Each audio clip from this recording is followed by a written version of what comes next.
Assalomu alaykum, yine hamyurtlar. Xorazm viloyati Xonqat tumani markazida joylashgan ko'p qavatli turar bir joyimiz. Hamma qulayliklari ega. Gaz, svet, suvdan problemamiz yo'q. Ko'rib turamiz, eng katta avtoturargohimiz. Bu ko'rib turganlar bolalar maydonchasi, yaqin atrofimizda maktab, bog'cha joylashgan. Endi men sizlarni ichan taraflar bilan tanishtirib o'tib ketaman. Yine ko'rib turganlarimiz ikki xonali kvartiramiz bo'ladi.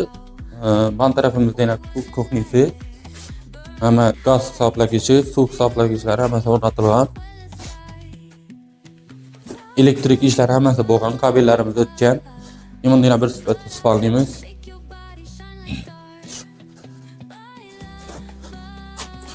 Bunda samuzelimiz, отдельный. Ban tarafta unitazimiz.